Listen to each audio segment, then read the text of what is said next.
Bonjour Chantal, bienvenue sur le podcast Courageusement Humain. Je suis tellement contente de te savoir là aujourd'hui. Comment tu vas? Ça va super, vraiment super, malgré toute cette ambiance, cet environnement avec la situation qu'on connaît aujourd'hui. Ouais. Je vais vraiment très bien. Mieux que jamais, je te dirais. Comment t'expliques ça? Comment j'explique ça? Euh, je pense que c'est un choix, c'est une décision que j'ai fait, que j'ai pris de dire moi, j'ai le goût de bien vivre ça. J'ai le goût d'en profiter pour m'accorder du temps, pour faire les choses que j'ai pas eu le temps de faire, me déposer, voir ce que je peux faire, voir de quelle façon je peux contribuer, voir, réfléchir à plein de choses que je me suis pas donné le temps de m'arrêter. Puis le fait de m'accorder ce temps-là, c'est du pur bonheur. C'est du pur bonheur. Tu sais. Fait que je goûte à de plus en plus de lumière. J'ai le goût de dire Ouais. ça comme ça. Ouais. J'ai l'impression d'entendre que tu as choisi de profiter du moment au lieu de le subir. Ouais. Ouais. Vraiment. Puis concrètement, tu fais ça comment pour pas subir? Parce que tu sais, dans le fond, c'est pas mal, là, mais tu pourrais t'asseoir puis regarder Netflix à longueur de journée ou peu importe n'importe Ouais. quel autre type de film. De ce que je vois passer sur tes publications, tout ça, ce que tu partages avec nous, c'est pas le choix que tu as fait, tu as fait un autre choix. Non, moi, j'ai fait le choix depuis des années d'éliminer la télévision. Que tout ce qui est émissions, nouvelles, radio. On est inondé par tellement de messages. Puis moi, je voulais arrêter l'hamster. Je trouvais que c'était trop. Je trouvais que ça changeait ma perception et que j'avais besoin de plus de lumière. J'avais besoin de. J'avais déjà à cette époque-là un nuage noir là, que je vivais avec au quotidien. Puis j'ai dit là, il est temps que je prenne soin de moi puis que j'écarte ça. J'ai pas besoin de cette énergie-là. Mm-hmm. Je voulais transformer ça. Et ça fait plusieurs années que je fais ça. Je me suis rendu compte de tout ça. J'étais jeune, j'étais adolescente. Et chez nous, la télévision était ouverte 24 heures sur 24. Ma mère, elle se levait le matin, elle allumait la télé, elle se couchait le soir, elle éteignait la télé. C'est pas parce qu'elle l'écoutait continuellement, là, mais ça prenait toujours un son. Puis quand Mm-hmm. c'était pas ça, c'était la radio. Quand c'était pas la radio, il y avait toujours quelque chose. Il y a toujours un bruit de fond. Puis moi, je m'étais rendu compte que la télévision particulièrement, ça m'handicapait, ça venait m'hypnotiser, ça venait tellement prendre de mon temps que j'avais plus le temps de faire ce que j'aimais faire. J'avais plus le temps de faire autre chose. J'avais plus le temps de bouger. Fait que ça tuait mon énergie. J'ai senti ça quand j'étais jeune parce que j'avais décidé à l'époque, on faisait le carême. C'était bien religieux chez nous. Hein. Fait que le carême, Fait que le carême chez nous, c'était faire à tout prix de quelque chose que tu aimes. J'ai dit, voilà, je vais me priver de télé. J'avais fait un 40 jours de privation de télévision. Puis ça m'avait tellement apporté une grande joie que je me suis dit, voilà, chez moi, il n'y aura pas de télévision. Puis quand je me suis mariée, je dis à mon mari, je veux pas de télé, mais je veux de la musique partout. Puis regarde comment je me suis occupée de moi. J'ai eu 5-6 télés, il y en avait dans toutes les pièces, puis j'avais zéro radio, zéro musique, nulle part. Fait que ça a été comme ça des années où je trouvais pas le moyen, curieusement, de m'occuper de moi. Mm-hmm. Et là, à un moment donné, j'ai décidé, j'ai pris la décision que non, je prends soin de moi. Je sais que ça m'a fait. Je sais que ça va être bon pour moi, que c'est un cadeau que je me fais. Et c'est ça. Ça va être ça. Fait que depuis, chez moi, ça fait 10 ans et plus là, que c'est comme ça. Et de dire, regarde, je suis chez moi ici, il n'y en a pas. Il n'y en a pas. Et ça fait un grand bien. Là, c'est remplacé à quelque part par le Facebook de ce monde. Puis ça aussi, il faut apprendre à dealer avec ça, puis à couper, puis parce que ça aussi, ça vient envahir. Puis, Ouais. donc, c'est de faire du ménage un peu dans ce qui nous influence de l'extérieur. Là. Ça fait beaucoup de bien. Parce que ce qui vient de l'intérieur, c'est bien mieux C'est plus nourrissant. Tu sais, les enfants, on est dans une époque, là, on est dans une période justement où les enfants là, sont consignés à la maison avec nous autres. C'est bon qu'ils s'ennuient, les enfants. On n'a pas à les occuper, à les maintenir tout le temps, tout le temps. Non, laisse-les s'ennuyer. Son imagination, son esprit va repartir, puis il va trouver quelque chose. Nous autres, là, on n'avait rien à l'époque. On avait des roches, on avait des bouts de bois. C'était nos autos, c'était nos... On jouait avec ça, on avait une imagination. C'était inventé des jeux et des jeux et des jeux. C'était fantastique. Il n'y a plus ça aujourd'hui. Ils ont 50 000 objets, puis ils ne savent pas quoi faire avec. Ils jouent 2 minutes, puis c'est plat. Ça, je trouve que prendre le temps de s'ennuyer, là, c'est bon, ça. Là, on est dans une période où on touche vraiment à « Oh, j'ai plus rien pour me distraire. Est-ce que je vais voir ce que je porte? Puis est-ce que je vais m'en occuper? » C'est ça que ça a fait pour moi. Là. Ça a fait « Oh, que yes! Oh, que oui, je vais m'en occuper. » J'avais le goût de ça. Absolument. C'est intéressant. Quand je suis allé en Inde en 2017 pour faire ma formation de prof de yoga, notre formateur, notre instructeur, il nous disait « L'humain, aujourd'hui, a perdu le luxe de s'arrêter et de réfléchir. » Et j'avoue honnêtement à ce moment-là que je trouvais ça tellement des paroles en l'air. Parce que moi-même, j'étais dans un rythme hyper accéléré, mais je venais de frapper un mur, puis ça a fini par avoir un paquet de sens par la suite. Puis c'est un peu ce que tu nous dis aujourd'hui, c'est prendre le temps de s'arrêter, de revenir à soi. C'est une chance inouïe. Ouais. C'est mondial. Oui, tout à fait. C'est une chance mondiale. Hey, ça, moi, je trouve... Écoute, j'en ai des frissons, je te dis ça, là, puis ça fait « Oh, mais c'est fantastique le cadeau qu'on reçoit à travers ça. Tu sais, il est phénoménal. » On court depuis tellement d'années, tout le monde. Comment arrêter cette course? Comment arrêter cette course? Puis là, pouf, on a ce cadeau-là. Ouais. Oh, il faut s'arrêter, on n'a plus le choix. C'est extraordinaire. Moi, je trouve ça tellement fantastique. Là. Je vois ça comme ça. C'est comme ça que je vois ça. Chantal, néo-sexopédienne. What the F? Qu'est-ce que What the F? Ben, néo, ça veut dire nouveau. Fait que néo pour nouveau, sexo parce que ça concerne la sexualité, la sensualité, le plaisir des sens. Et pédi parce que c'est de l'éducation. Comme une encyclopédie. Fait que le pédi, ça veut dire éducation. Donc, je fais de l'éducation en savoir-faire, en savoir-être, sexuel, sensoriel, sensuel, pour qu'on se reconnecte à qui on est, à notre essence, mais en passant par l'expérience de nos sens, parce que toute expérience est enregistrée par nos sens et ça laisse des empreintes positives, des empreintes négatives. Hein? Fait que c'est de voir comment est-ce que je peux lire les messages de mon corps, parce que tout s'imprègne dans mon corps. Fait que comment faire vivre, bouger ce corps pour transformer l'expérience sensorielle. Naturellement, c'est la même chose au niveau sexuel. On a tendance à penser que c'est rien que des organes génitaux, là, mais c'est pas ça la sexualité. La sexualité, c'est les sens. La sensualité, c'est les 5 sens. C'est le plaisir des sens. Fait que c'est le corps en entier. On est blasé de la sexualité aujourd'hui parce qu'on est tellement déconnecté de ça. On a fractionné ça en génitalité, tandis que c'était un état qui nous habite en totalité. Fait que pour moi, la sexualité, c'est pas juste des organes génitaux. Pour moi, la sexualité, c'est un ensemble de tout ça. Mon corps, c'est partout. Là.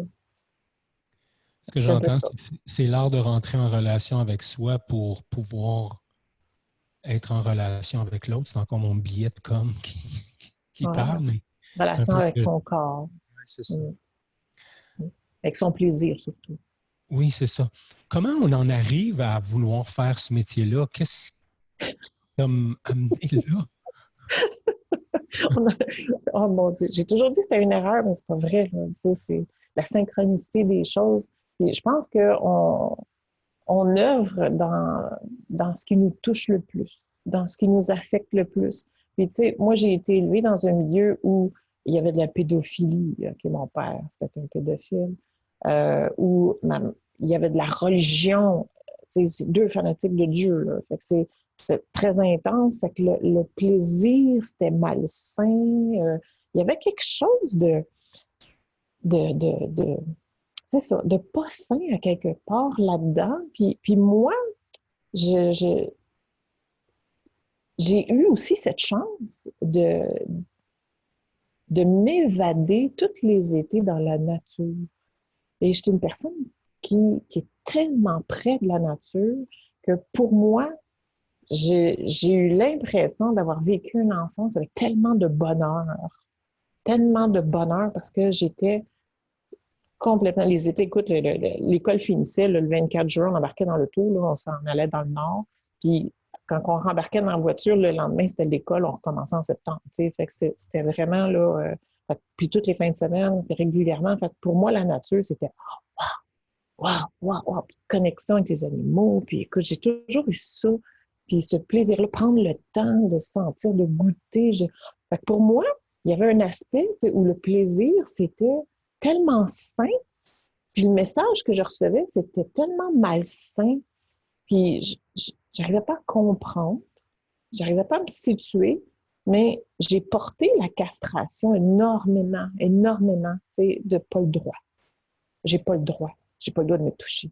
J'ai pas le droit d'avoir du plaisir. Ton enfer, tu le vis sur terre. Tu sais, j'ai tellement entendu ces messages-là. Et en même temps, est-ce que ça faisait du sens ou ça faisait pas du sens? Pour moi, c'était ça qu'il fallait que j'aie à déterminer. J'apporte cette conscience-là. Quand je me suis mariée à 19 ans, je m'en allais religieuse. Moi, à 15 ans, là, je m'en allais religieuse parce que dans le fond, c'était le rêve de ma mère.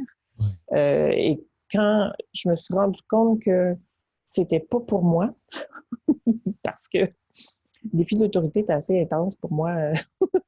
Tu sais, tu sors d'une castration puis tu vas t'en mettre dans un autre. J'ai comme, moi, sinon, moi, il va péter des coches quelque part. Je ne sais pas si bien de pas m'en aller là-dedans. Je vais trouver un autre moyen de servir. Okay? J'ai toujours eu cette conviction que je devais servir, que tout ce que j'ai reçu comme talent devait servir l'humanité. Ça, j'ai toujours porté ça. J'ai toujours eu cette conviction-là.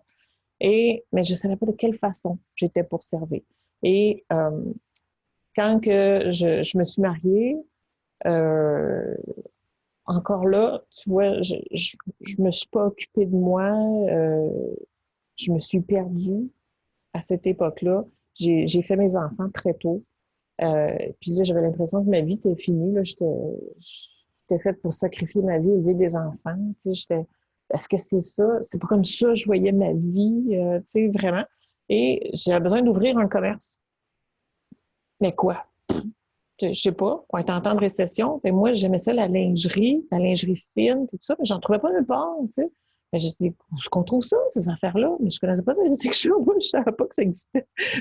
C'était pas mon milieu, je connaissais pas ça. Fait que j'ai dit, moi, je vais ouvrir une lingerie.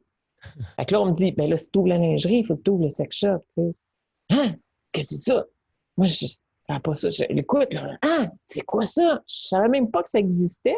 Fait que là, ça venait de s'ouvrir à moi, puis j'avais, ben oui, mais moi, je me vois pas travailler là-dedans. Tu sais, je dis, j'étais la fille pleine de préjugés, gênée. Tu sais, oublie ça, là, c'est pas moi. C'est tellement pas moi. Puis, j'avais pas d'expérience plus que ça. Puis j'ai une de mes sœurs qui me dit, puis ma mère la classait de cuisses légères. Fait que, elle dit, ben moi, j'irais travailler dans le sex shop. T'sais. Ben go, Colin, vas-y, tu iras travailler là. Puis moi, je vais faire la gestion parce que moi, j'étais toujours, je fais les chiffres, l'administration, la gestion et tout ça. Parfait. Moi, mon commerce, c'était ça que. Mais c'est, tu sais, la vie arrange bien les choses. C'est pas comme ça que ça s'est passé du tout.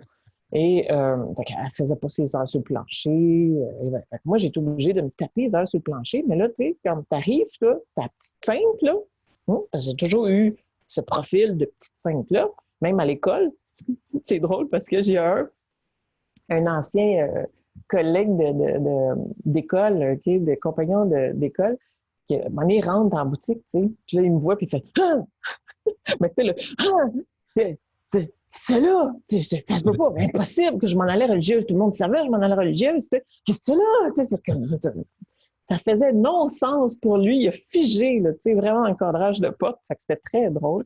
Et ben oui, je me suis retrouvée là et ça a été très confrontant pour moi. Ça a été extrêmement difficile de passer du jour de la main de la sainte à la pute, hein, parce que je te jure que t'es perçu comme ça. T'es perçu comme moins que rien. T'es de la marchandise. C'est comme, hey, wow, un instant. Puis ça, moi, ça passe pas, là. Hein. J'ai sorti du monde, là. T'as pas idée à quel point je me suis fait respecter dans ce milieu-là.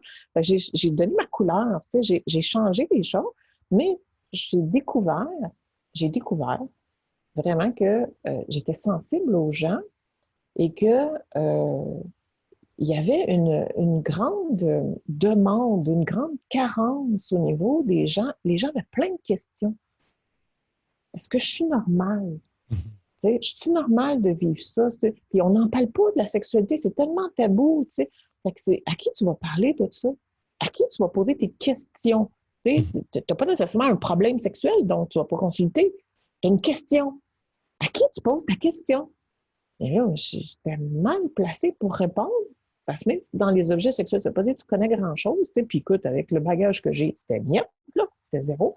Mais j'avais cette ouverture d'esprit. Et j'avais cette facilité d'apprendre. Je me suis dit, ben voilà ce à quoi je vais servir.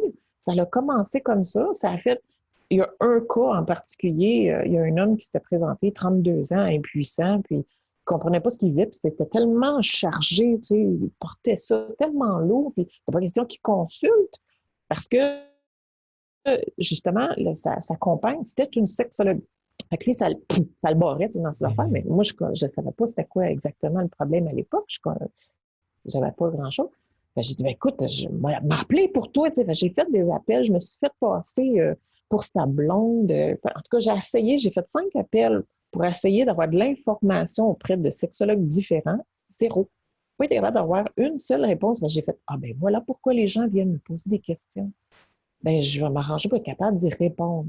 Ben, j'ai dit au gars, regarde, je ne connais pas la réponse à ta question, mais laisse-moi 2 semaines, on va faire des recherches, on va avoir une piste de discussion, on va pas commencer à développer sur quelque chose. Viens jaser avec moi. Viens jaser avec moi. Viens entretenir cette conversation-là, un peu comme tu fais aujourd'hui. C'est comme ça que ça a commencé. Fait que là, ben, on dit, tu sais, si tu lis pendant une demi-heure par jour, tous les jours, sur le même sujet, au bout de 5 ans, tu deviens un expert. Ben moi, là, écoute, j'ai mangé des livres pendant 5, 6, 7 heures par jour, là, maison, là, entre les clients, le soir, je faisais des synthèses, je rassemblais tout ça, j'avais des questions, OK, puis écoute, jusqu'à temps que ça commence, puis que ça dérive vers l'écriture. Ben, c'est comme ça que ça a commencé, en fait. J'ai dit, ça m'allume. Ça, je peux faire ça. Je peux être utile de ce côté-là. C'est comme ça que ça s'est développé. Puis au fur et à mesure que ça a avancé, ça comblait aussi mon propre besoin que j'avais pas conscience. Qui était? Qui était que j'avais ce besoin, moi aussi, de me libérer de mes croyances, de est-ce que c'est normal? Est-ce que c'est correct? Est-ce que j'ai droit à ce plaisir-là? Parce qu'en fait, non, je portais cette castration-là de pas le droit. Fait que j'ai pataugé dans tout ça, guidée par, hein, on sait que les gens qu'on croise, c'est nos reflets miroirs. Hein. Je réalise aujourd'hui que tous ceux que j'ai croisés, tous les questionnements que j'ai eus, tous les gens qui sont venus me voir, ça suivait mon évolution. Puis ça répondait à mes besoins, ça répondait aussi à mes attentes. En répondant le leur, ben, je venais combler le mien aussi en même temps. Fait que ça m'a appris ça, la vie, qu'en fait, je trouve en donnant. Je trouve en donnant. Ouais. Ce que j'entends, c'est que je me sers, entre guillemets, en servant l'autre. Oui, oui, oui. Oui, parce que je n'avais pas cette conscience-là non plus de vivre ça, d'avoir ce besoin-là. Tout ça, ça s'est ouvert, découvert au fil des années, puis en aidant les autres. Hein. Ça n'a pas été un gros boom, ça n'a pas été un gros flash. Là. Ça s'est fait bien graduellement, mon affaire. Mais j'ai toujours été porté cette castration-là. Ouais. Je dis tout le temps, dans une période de coaching, c'est quand je coach quelqu'un, il y a un coach, mais il y a deux coachés. Parce Oui, que c'est la ça. conversation que j'ai avec l'autre, bien souvent, si je prends du recul puis que j'y pense par la suite, souvent, ça avait un lien direct avec là où j'en étais dans ma vie ou Mm. dans mon parcours, dans mon expérience. Tu as écrit plusieurs livres, Chantal. Mhm. Je me souviens plus du nom, mais on est 9. proche. OK, c'est ça, j'allais dire, on est proche de la dizaine. Quel a été celui qui a été le plus confrontant pour toi à écrire? Le dernier. Le dernier. Ah oui, c'est clair. Le dernier, c'est l'évolution de l'amour, c'est mon histoire. Le dernier, ça a été de loin le plus confrontant parce que j'ai été confrontée à mon histoire de vie et de la façon qui a été structurée, qui a été montée, c'est que je me suis servi de mon histoire, en fait, parce qu'elle est riche, il y a tellement de situations, tellement d'événements. Et je me rends compte au fil des années, parce que ça fait 28 ans que j'accompagne les gens, tu sais, avec la sexualité et tout ça, qu'on vit toutes les mêmes affaires. Et même si c'est pas exactement la même situation, tu sais, on est dans les mêmes émotions, on est dans les mêmes choses, donc on est dans les mêmes circonstances à quelque part. Euh, Puis on apprend mieux par l'exemple, on apprend mieux par des exemples. Fait que je me suis dit, ben voilà, c'est le temps de me mettre en exemple. Je vais raconter mon histoire, mais je vais le fractionner par épisode et je vais le faire analyser par une thérapeute en relation d'aide, qui est mon approche, okay, du Centre de relation d'aide de Montréal, là, du CRAM, que j'aime beaucoup, cette approche-là. Euh, et je vais le faire analyser par chapitre. Fait que ça, c'était comme presque une thérapie imposée, à quelque part. Je me suis imposé ça parce que c'est raide à recevoir. Il y a des bouts, il y a plein d'affaires que j'avais pas vu venir. Il y a plein de choses qui ont popé à travers cette écriture-là que j'avais jamais vues. Même, t'es creux, loin en arrière, là, parce que j'ai commencé à 15 ans, l'écriture de toute mon histoire, à partir de 15 ans à aujourd'hui. Et avec tous ces soubresauts, puis avec beaucoup de vulnérabilité à l'intérieur, c'est ce que j'ai voulu livrer, c'est ce que j'ai voulu donner. Et l'analyse, ben, ça trempe dedans, là. Ça trempe dedans. Fait que ça a été, moi, j'ai trouvé ça fantastique comme expérience parce que j'aime ça être confrontée, j'aime ça les prises de conscience, j'aime ça ces éveils-là parce que je sais que là, à partir de ce moment-là, j'ai du pouvoir dessus. Là, à partir de ce moment-là, je peux changer les choses. Là, je peux toucher à plus de satisfaction. Fait que ça te fait avancer, là. Mais tu sais, vitesse grand V parce que... Puis je suis un peu comme ça, moi. J'aime ça provoquer des affaires. J'aime ça provoquer les situations. Tu sais, que ce soit stagnant, je pense que je mourrais, là. Tu sais, c'est... Quand je me rends compte que j'ai un blocage, il y a quelque chose, comment est-ce que je peux provoquer une situation pour me... Ah, OK, mais sentir pour voir de quelle façon je peux débloquer ça pour que je puisse m'occuper, parce que des fois, c'est pas clair. Tu sais, il y a quelque chose, ouais, je sais pas, c'est pas moi, mais je suis pas certaine. Il me semble pas capable de le cibler comme il faut. Ben, je vais manger provoquer des situations pour être capable de le cibler pour pouvoir faire quelque chose avec. Fait que ce livre-là, c'est plus de ça, en fait. Hein. Ça a été un coup de masse. Ouais. Un bon coup de masse. Mais un bon coup de masse. Oui, c'est ça. Un bon coup de masse, mais en même temps, un bon coup de masse. Ouais, un délicieux coup de Oui, masse, c'est disons-le ça. comme ça. Quel a été le coup de masse, pour reprendre ton expression, auquel tu t'attendais, mais absolument pas? De toute ma vie où il y en a tellement eu. Mais Les plus dans récents. ton, ouais, dans ton dernier livre, tu disais, j'ai écrit mon histoire, après ça, il y avait une thérapeute qui en faisait l'analyse, et là, j'ai eu Le plus des... gros coup que j'ai eu dans ça, ça a été chapitre 13. Ça a été une bénédiction, ce chapitre-là, parce que ça m'a permis de sortir d'une de mes castrations. J'en ai plusieurs, mais une de mes castrations que j'ai jamais vue. En fait, je l'ai jamais vue parce que je l'avais banalisée. Je l'avais classée dans un tiroir classé. Pour moi, c'était réglé. Tout à fait. J'avais fait le ménage là-dedans.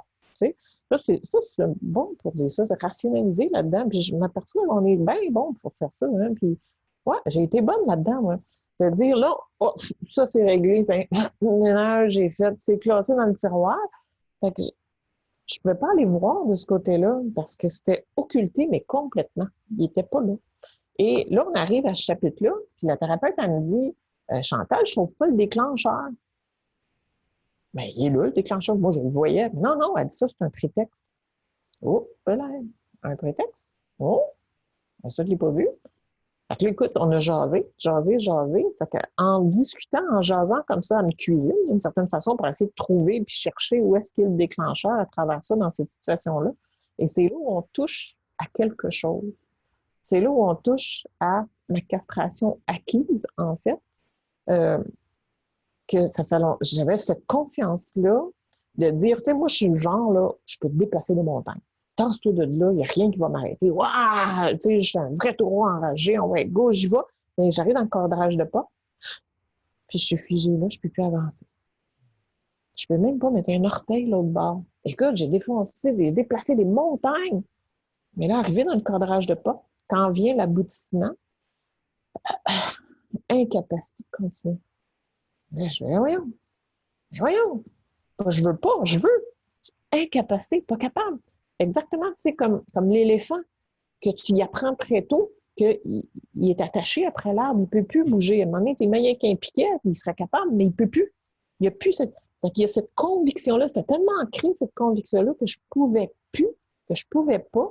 Et ça, c'était au niveau d'être capable de m'occuper de moi, de prendre soin de moi, de m'affirmer, mais en présence d'une personne qui était, où j'étais impliquée émotionnellement, qui avait de l'importance pour moi. Okay. Là, j'étais complètement castrée. Fait que si je m'exprimais, c'est déjà quelque chose, parce que chez nous, tu t'exprimais devant une claque à la gueule, tu ne peux pas parler, tu sais. Fait que là, déjà, de prendre la chance de m'exprimer très timidement, d'une certaine façon, puis pas nécessairement très clairement, j'exprimais un besoin. Si c'était pas entendu ou banalisé de l'autre côté, c'était fini, c'était mort. Fait que c'est comme si j'avais toujours besoin de la permission pour pouvoir faire quelque chose pour moi. Fait que ça venait jamais. Fait que donc, je ne peux jamais m'occuper de moi. Fait que c'est comme ça que mon nuage noir s'est construit. C'est comme ça que j'ai commencé à mourir. T'sais. Mais en prenant conscience de cette castration-là, j'ai réalisé que je confondais la colère, qui est saine. On a besoin de cette colère-là pour s'affirmer. Mais moi, je la confondais avec la rage, avec la violence, avec l'humiliation, avec l'agressivité, avec frapper. T'sais.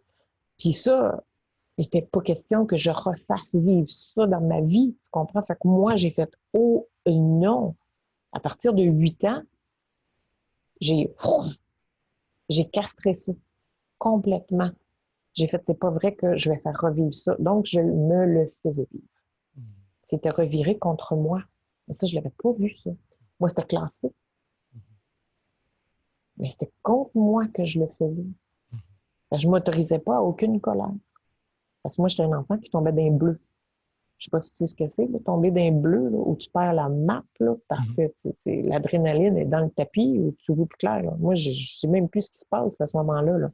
Je tombais d'un bleu facilement 2-3 fois par semaine. Je ne sais pas si tu as une idée que ça veut dire. Là. C'est énormément d'énergie, ça. Hein? C'est très fréquent. Jusqu'à temps que, quand que j'ai pris cette décision-là, ça faisait 2 fois dans la même journée. Là, j'ai fait, il faut que ça s'arrête, je vais me tuer. Fait que ça a été ma protection. J'ai castré ça. À partir de là, la violence a beaucoup ralenti. Ben oui, j'étais plus rebelle. Je me rebellais plus, mais j'étais super, super, super rebelle. À partir du moment que j'ai arrêté de me rebeller, ça s'est calmé. La sécurité est venue avec. Fait que pour moi, le message est enregistré. Parfait, c'est réglé. Mais c'était pas réglé. C'était castré. Fait que là, en découvrant ça, wow! Ouais. Wow! Là, ça a été une énorme prise de conscience. Il a fallu que je fasse quelque chose avec ça suite à ça. Ça a été intéressant à la suite aussi. Tu utilises le mot castré plusieurs fois depuis qu'on est en communication. Je trouve ça intéressant. Surtout quand il sort de la bouche d'une femme, on a l'impression, en tout cas, on pourrait avoir l'impression que la castration, c'est uniquement masculine. Quel est le sens du mot castration dans dans ton expérience ou dans ton discours? C'est une conviction d'incapacité. Ça a été acheté. C'est une conviction que c'est impossible. C'est une conviction. C'est plus juste une croyance. Une conviction, c'est vraiment solide. C'est de dire, c'est le taureau qui arrive, là, puis quand il arrive au cadrage de porte, il n'est plus capable d'avancer. C'est ça. C'est l'éléphant qui est convaincu qu'il ne peut plus. C'est ça. C'est pas une option du tout. Mais non, il n'y a pas d'option. Mais puis tu n'as pas conscience de pourquoi. Tu ne sais pas ce qui a créé ça, parce que ça fait longtemps, mais tu n'as pas conscience de ce qui a créé ça. Mais tu voudrais te sortir de là, mais tu n'as aucune idée comment faire pour te sortir de là. Le titre du podcast, c'est Courageusement humain. Si je te dis, qu'est-ce que ça veut dire pour toi être courageusement humaine? Qu'est-ce qui émerge? Ah. Courageusement humaine, tu vois, là, ce qui me montre, là, c'est vraiment, en fait, c'est toute la proportion que tu apportes. Toute cette proportion d'humilité, de vulnérabilité. Tu t'avances ça beaucoup, toi. Tu viens beaucoup, tu démontres énormément dans ça. Puis moi, je pense que d'assumer son humanité, c'est d'arriver là. Mm-hmm. C'est d'arriver à être capable de pouvoir toucher à cette vulnérabilité-là et que ça devienne une force. Parce que, en tout cas, moi, je l'ai longtemps perçu comme une faiblesse, puis je devais être forte. Et finalement, c'est l'inverse. Plus je suis forte et non vulnérable, plus je suis vulnérable. Plus je peux être atteinte, plus je souffre, plus c'est douloureux. Et l'inverse me donne toute cette liberté. Ça a pris du temps à me convaincre. Moi, c'est par l'expérience. Hein. Ben, tout le monde, d'abord, c'est par l'expérience, mais je ne crois pas à une personne quand elle me dit quelque chose. Je vais la mettre en pratique pour voir qu'est-ce que ça fait comme résonance pour moi. Parce qu'avec le vécu que j'ai, je ne crois plus. J'ai comme ce toma-là, d'une certaine façon, qui va faire que non, j'ai besoin de le sentir. J'ai besoin de voir qu'est-ce que ça fait. Est-ce que ça fait du sens pour moi? T'sais? Fait être vulnérable, wow, ça a été... c'est ça être humain pour moi. Authentique et vulnérable, bienveillant, responsable, toucher à ça. Ça, c'est être courageusement humain. Parce que ça, c'est facile, mais c'est douloureux. C'est souffrant, mais c'est facile. D'avoir le courage de faire ça, c'est tellement libérateur, mais ça prend ce courage-là. Parce que la peur, c'est ça, hein? Puis d'être capable d'ouvrir ses œillères, d'être capable de faire des dépassements pour toucher au cadeau qui suit, c'est de faire le premier pas puis d'y aller. Ouais, courageusement humain. Mm-hmm. Quel est le masque ou les masques? Tu sais, je te voyais mimer les mains par-dessus le visage. Quels sont le masque? Commençons comme ça. Quel est le masque que tu portes, je vais dire comme ça, facilement, dans lequel tu peux te retrouver facilement derrière, des fois même, des fois volontairement, mais souvent à ton insu, dans lequel, quand tu t'observes, tu fais comme, oh, moi, je suis encore là-dedans. C'est lequel? Le fuyant. Le fuyant. Oui. Je porte à fuir. Ça marche pas. Je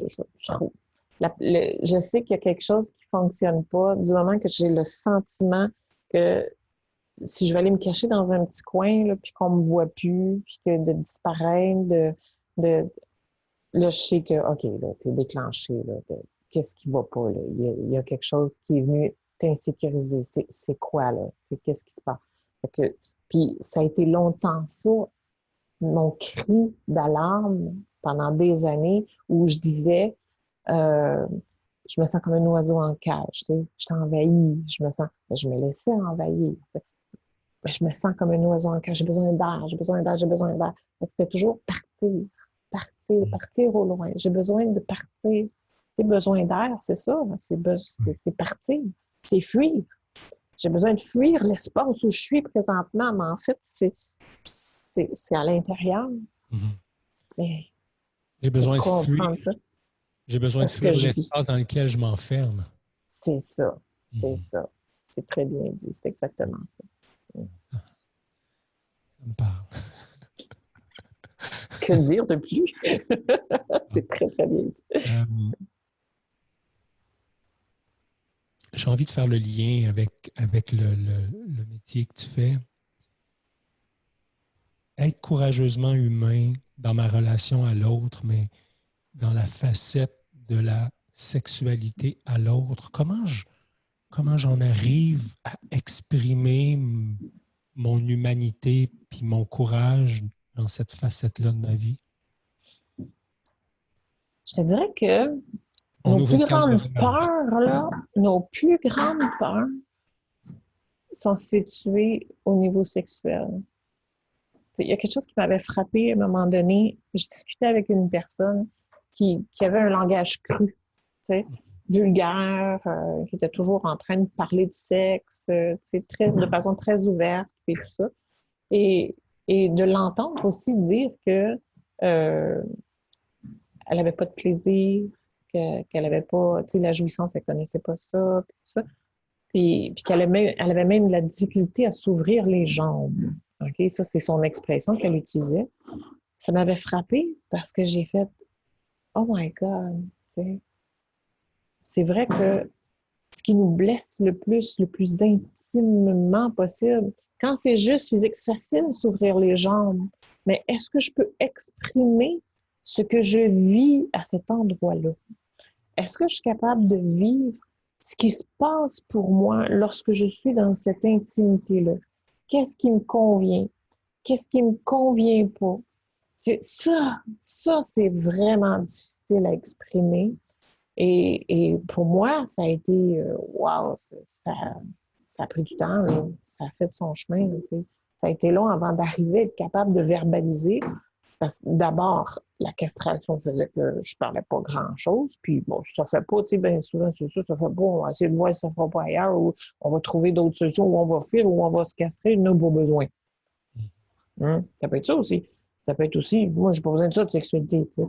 Fait que il y a plein de moyens de fuir. Puis, au niveau de la sexualité, ben c'est ça. C'est de se dire courageusement humain en sexualité. C'est de vraiment s'arrêter pour voir bon, qu'est-ce que j'ai besoin. Mm-hmm. C'est quoi mon réel senti? Qu'est-ce qui me convient pas?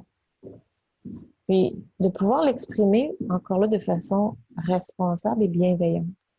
Pas facile, ça. C'est vraiment pas facile.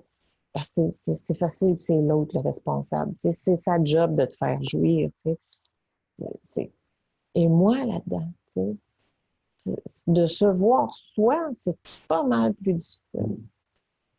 Et particulièrement au niveau de la sexualité. On a lancé en tant que société cette image où, depuis les années 70, 80, là, davantage, que c'est la job de l'homme. Il faut que tu sois un bon amant. Il faut que tu fasses jouir une femme. Il faut qu'il y ait des orgasmes. Et on a perdu cet espace, en tout cas, on l'a-tu déjà eu, où la rencontre entre deux êtres humains, ça ne devrait pas être une job un sur l'autre. Ça devrait être juste qui je suis, avec qui je suis, dans mon intimité. Est-ce qu'on peut se rejoindre? Est-ce qu'on peut ensemble vivre un moment de douceur, un moment de plaisir, un moment d'accomplissement. C'est d'arriver à ça, d'arriver à ça. Mais pour ça, c'est s'exprimer, se responsabiliser. Wow! Mm-hmm. Le défi est là. Tu as quand même mis beaucoup d'emphase sur la partie sexe du mot s'exprimer. Hein? Oui, oui, oui. S'exprimer sexuellement, c'est notre partie la plus intime. C'est nos deux premiers chakras. C'est le chakra de l'énergie, le chakra de la vie. C'est pas rien. ça vient affecter. Puis tu vois, moi, c'est mes 2 chakras qui sont le plus affectés. L'enracinement, l'énergie avec mes crises de bleu, puis tout ça continuellement, qui ont été sollicitées énormément. Et la vie, le fait de ne pas être capable d'être castrée, de ne pas être capable de m'occuper de moi, où la vie est disparue de moi graduellement comme ça. Et où là, je la retrouve parce que je fais le chemin inverse. Fait que c'est wow! C'est wow! C'est génial. Très importante la sexualité dans la vie. Ouais. Mais pas la génitalité. La sexualité. Puis j'ai envie de te poser la question, puis c'est comme si tu étais branché dans mon cerveau, mais j'aimerais ça qu'on différencie les deux. Peut-être que pour toi, c'est d'une évidence, mais si on voulait expliquer aux gens qui nous écoutent, quelle est la différence entre la génitalité et la sexualité? Parce que j'ai l'impression qu'on a comme fait abstraction de la sexualité pour s'occuper de la génitalité. Oui. Oui. Je La pense qu'on a souffrance, séparé. ouais, qu'on Ouais. a séparé les deux, mais que la souffrance vient du fait que j'arrive pas à mettre de la sexualité dans ma génitalité. En tout cas, c'est ce que j'en comprends. Oui, oui, oui. Je pense que c'est parce qu'on a fractionné qui on est. Dans le sens que, tu sais, on est cœur, corps, esprit.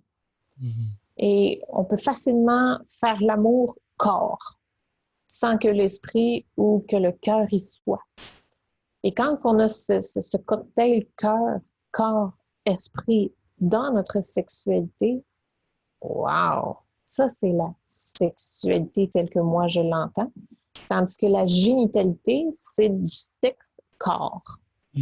Ça peut être aussi, à quelque part, du sexe mental, où je vais faire travailler mon imagination, mon esprit, puis ces choses-là. Mais le cœur n'y est pas. Fait que tant que le cœur n'y est pas, le tout n'est pas là, c'est pas de la sexualité comme je l'entends. C'est de la génitalité. On est dans l'acte, on n'est pas dans la connexion. On est dans l'acte, mais pas dans la connexion. L'idéal, c'est d'être dans l'acte connecté. Parce que le plaisir du corps, le plaisir des sens, c'est fantastique. Mais juste ça, on est insatisfait. Parce que si c'était ça, on pourrait se satisfaire tout seul, puis on n'aura pas besoin d'autre chose. Là. Mais c'est pas le cas. C'est le besoin criant des célibataires qui disent c'est bien une fois, là, mais j'ai besoin de contact. Puis même en présence de l'autre, on n'y arrive pas. Exact. Mais contact avec moi-même d'abord. Hein? Avec la sexualité, ça commence par moi. Absolument. Tu as mis sur pied 3 programmes autour du thème du 7e ciel. Oui. J'aimerais ça qu'on en parle un peu.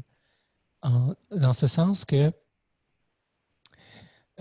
j'aimerais que tu nous les présentes sommairement, puis que tu nous expliques surtout, ou que tu nous fasses part dans quel état d'esprit tu étais quand tu les as créés. Parce que j'imagine qu'il y avait comme une intention que tu portais, une ou plusieurs intentions que tu portais, qui t'a amené à concevoir ces 3 programmes-là. Alors, je t'écoute. Oui. Trois programmes. Le premier, c'est Voyage au 7e ciel, qui est en 7 jours. Donc, j'aime le chiffre 7, il revient souvent. Parce que le 7, hein, c'est une infinie de répétition. C'est comme ça qu'on apprend. C'est pour ça que je trouve que le 7 est très approprié pour ce genre de formation-là, parce que plus on va le remettre en application, plus on va en retirer les bénéfices, parce que c'est l'empreinte de l'expérience. Donc, le voyage au 7e ciel, c'est en 7 jours. Il a été conçu pour que j'avais le goût de pouvoir démontrer qu'il était possible de pouvoir toucher le 7e ciel, justement, en seulement 7 jours, si on faisait abstraction à tout le reste. Ça veut dire que moi, en tant qu'être humain, si j'ai pas à me soucier de mon alimentation, mon habitation, ma sécurité, faire mes repas, mes obligations, payer mes factures, quand je suis pas dans mon environnement, j'ai pas d'enfant à m'occuper, j'ai pas rien d'autre que moi à penser. Donc, en voyage, dans un tout inclus, Si j'ai juste ça à faire, jusqu'où ça peut me mener? Mhm. Donc, il a été pensé comme ça. Fait en 7 jours, chaque jour, il y a des exercices, activités plaisantes, intéressantes, de prise de conscience à faire en solitaire et en couple afin de justement créer cet environnement-là où je vais me retrouver et retrouver le contact avec l'autre. Mais crescendo, fait qu'on fait ça pendant 7 jours et la 7e journée, c'est la conclusion où on vit vraiment cette relation d'harmonie. Ça fait des miracles, là, vraiment, parce que on est sorti de cet environnement-là et l'impact est wow! Wow! J'ai vraiment trippé, là. Ça a été vraiment le fun. Puis les couples aussi ont trippé à faire ça. Le deuxième, c'est monter au 7e ciel. Monter au 7e ciel, c'est en 7 semaines. Et là, c'est comme si on reprenait Voyage au 7e ciel, mais maintenant dans notre environnement. Ah, là, c'est un autre paire de manches. Parce que là, je suis confrontée à mes bébites, je suis confrontée à mon quotidien, je suis confrontée à toutes mes excuses, à tous mes prétextes. Ben là, j'ai pas le temps, j'ai pas ci, j'ai pas ça. Mais oui, mais il y a ça. Là. Tout le monde passe avant soi. Tu sais, en tout cas, notre fonctionnement vient de rentrer en ligne de compte à travers ça. Fait que là, il faut apprendre à jongler avec ça, tout en incluant la formule du voyage au 7e ciel. Ça, c'est tout un défi. Je pense que c'est le plus grand défi de monter au 7e ciel, c'est ça. Mais les exercices sont puissants. Il y en a plus parce qu'on a plus de temps pour le faire. Tu as une semaine partielle à la place d'une journée, sauf que tu es confronté à tes activités. Tu n'es pas obligé de toutes les faire, mais ce que tu vas faire, et le plus souvent tu vas le faire, ce que ça t'apporte comme prise de conscience, ce que ça t'apporte comme douceur qu'on n'est pas habitué de se faire au quotidien. De prendre le temps de s'occuper de soi. On renverse. Puis en 7 semaines, on a le temps d'insérer un processus. Et ce qu'on observe, c'est que dans les 7 semaines, il y en a plusieurs qui se lâchent. Ils vont commencer, puis hop, après la 3e semaine, là, pas que c'est pas intéressant, mais c'est trop pour eux. C'est trop d'importance à s'accorder. Parce que c'est quand même intense. Mais ceux qui arrivent jusqu'au bout, waouh! L'impact que ça fait, c'est extraordinaire parce que tu arrives à mettre ça à travers ton quotidien. Fait que tu veux replonger dans cette sauce-là et revenir, refaire les exercices. Ça, en tout cas, c'est super intéressant. Fait que ça, c'est monter au 7e ciel. Et il y a finalement vivre le 7e ciel, ça, c'est le méga programme où je l'ai pensé parce que, vu justement que notre quotidien nous empêche. C'est parce qu'on a un fonctionnement qui est installé. C'est parce qu'on a des croyances. C'est parce qu'on a des castrations. C'est parce qu'on a des blessures. C'est parce qu'on a quelque chose en arrière de ça. T'sais, on a travaillé la pointe de l'iceberg, dans le fond. Mais là, vivre le 7e ciel, on va voir qu'est-ce que ça cache en dessous. Fait qu'on a vu la possibilité. La possibilité, c'est la pointe de l'iceberg. Puis de dire, regarde, oui, je le porte. Mais il y a quelque chose qui m'empêche. Ça, c'est en dessous de l'eau. Qu'est-ce qui m'empêche? Pourquoi est-ce que j'arrive pas à ce que je veux? Fait que ça, il faut que je change mon fonctionnement, il faut que je le comprenne, en fait, mon fonctionnement, pour être capable d'avoir du pouvoir dessus. Fait que ça, c'est d'autres prises de conscience. Et c'est là où je suis allée chercher plusieurs professionnels, dont toi, en communication, pour pouvoir aider les gens, les accompagner, parce que je n'ai pas toutes ces compétences-là. Moi, je les guide à travers ce processus-là. C'est un processus que j'ai marché, c'est un processus que je marche encore, c'est un processus que je vais continuer à marcher. Je pense qu'on n'arrête jamais. On veut toujours aller chercher mieux et davantage et on veut se sentir mieux. Mais qu'est-ce qu'aujourd'hui me préoccupe? Qu'est-ce qu'aujourd'hui m'empêche d'avoir ce que je veux? Qu'est-ce qu'aujourd'hui, on y va avec ce qui se passe là aujourd'hui, hein? Et de vivre ce processus-là, là, ça se fait en sprint cette semaine, mais en fait, moi je dis 7 mois, 7 ans, tu sais, c'est à l'infini à quelque part, là. C'est aussi longtemps que tu as besoin de passer dans le processus, sauf que ça nous sert à aller chercher notre autonomie qu'on peut avoir besoin pour justement s'occuper de soi de façon autonome. Et quand arrive une crise, si je peux dire ça comme ça, que tu aies les ressources qui sont là nécessaires pour que tu puisses y accéder, puis OK, je repars, je suis débloquée, je peux continuer. Le but, c'est ça. Dans le fond, c'est d'offrir la thérapie de luxe où je suis libre de mon temps, où je peux aller voir ce que ça cache, où je peux commencer ma transformation et devenir autonome dans ce processus-là. Ben, j'ai vu beaucoup de gens aller en thérapie pendant 20 ans, 18 ans, 25 ans et ne pas toucher à ce qu'ils voulaient encore. T'sais. Moi, je trouve ça très long, là. Moi, j'ai pas cette patience-là. Moi, j'ai une patience qui est quand même très limitée. Quand je veux quelque chose, je le veux. C'est comme comment? Je veux y arriver. Je veux me donner les moyens. Fait que c'est comme ça que je l'ai pensé. Je l'ai pensé en fonction de moi, naturellement. Puis de dire, ben, dans tout le processus, qu'est-ce que je pense qui est important pour que je puisse me comprendre, pour que je puisse débloquer, pour que je puisse comprendre mon aspect sexualité dans son ensemble et sortir de cet espace de génitalité aussi. Fait que j'inclus là-dedans. Puis ça, c'est un aspect qu'on ne parle jamais. La sexualité. On a peur de parler de ça. On a peur de parler du plaisir. Tu sais, on a plein de formations qui vont nous aider avec notre ouverture de conscience, ou nous aider à aller mieux avec notre fonctionnement et tout ça. Mais l'aspect sexualité, on la frôle, on ne l'aborde pas en profondeur. Et moi, je pense que ça, c'est indissociable. Pour moi, en tout cas, peut-être parce que j'ai commencé dans cet axe-là, mais c'est l'énergie, c'est l'enracinement, c'est la vie. Tu sais, c'est les deux premiers chakras.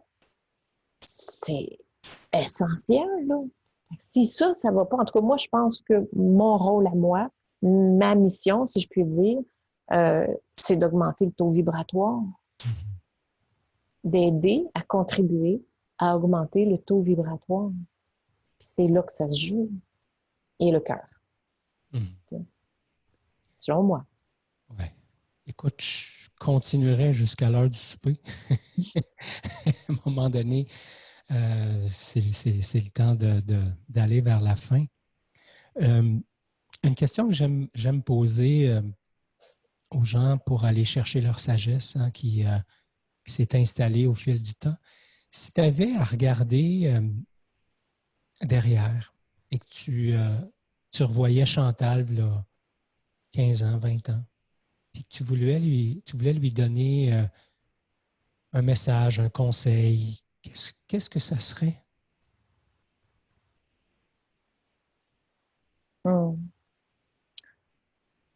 Ben, je te dirais que ça serait exactement ce qu'on vit présentement. Ça veut dire, donne-toi le temps. Arrête de courir. Arrête de fuir. Arrête de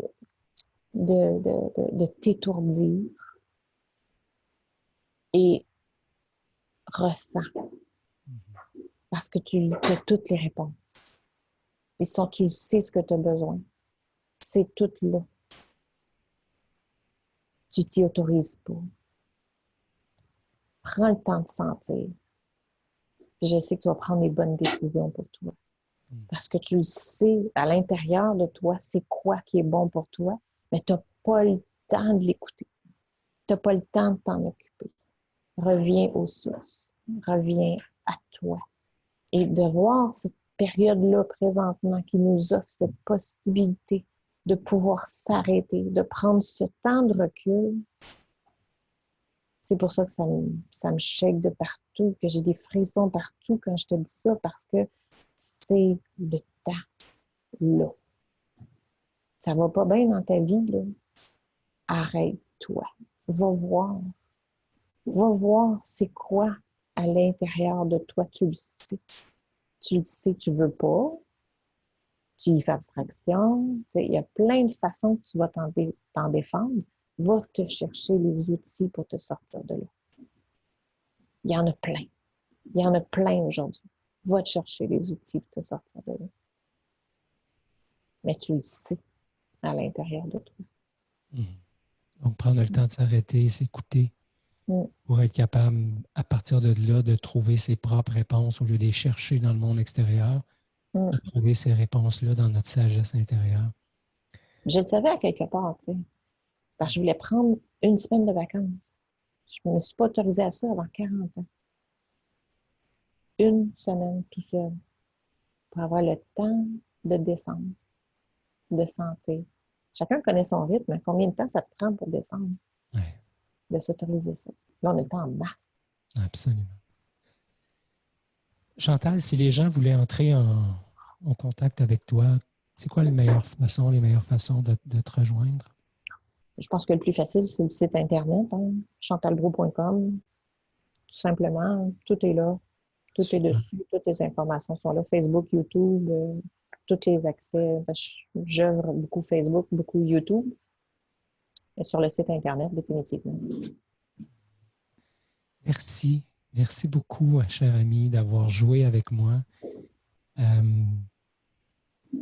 Je t'ai souvent dit, en fait, c'est souvent le rôle, les rôles ont été inversés, c'est que tu étais la personne qui menait la conversation, puis moi, je participais, puis je ne sais pas si tu te souviens, mais ça m'est arrivé quelquefois de te dire, ce que j'aime en contact avec toi, Chantal, c'est toute la fluidité, tu sais, c'est comme, c'est relax, on est dans un processus d'entrevue, tu sais, je me souviens, on a fait des entrevues télé qui passaient dans une chaîne près de chez toi, et je t'avais dit, mon Dieu, c'est facile, c'est le fun, tu installes un cadre. Encore une fois, pour moi, en tout cas, ce matin, ça a été ce que tu as apporté dans cette énergie qu'on a partagée, toute la facilité d'entrer en relation avec toi, toute cette souplesse, cette spontanéité qui t'habite, qui me rend à l'aise et qui me fait du bien. Alors, merci pour tout ça. Puis, je te souhaite une magnifique fin de journée. Mm. Ça fait tellement plaisir. J'aime tellement ça, travailler avec toi. Tu sais, tu me dis c'est fluide, mais c'est la même chose de ton côté. Ça me nourrit à chaque fois qu'il y a un échange avec toi. J'aime tes interventions au niveau du 7e ciel. C'est délicieux. J'aime ça. Continue de faire ce que tu fais. J'adore ça. Ça me fait vibrer. Tu es un de ceux qui m'accompagnent parmi toutes. Tu sais, il faut choisir avec qui on veut s'accompagner, hein, de qu'est-ce qu'on veut faire, comme l'énergie qu'on veut avoir pendant cette période de convalescence. Ben, il faut les choisir. Tu fais partie de ces gens-là qui m'accompagnent comme énergie pendant cette période de convalescence-là. Merci infiniment. Merci à toi. Plaisir de un immense plaisir. Oui, salut. Bonne journée.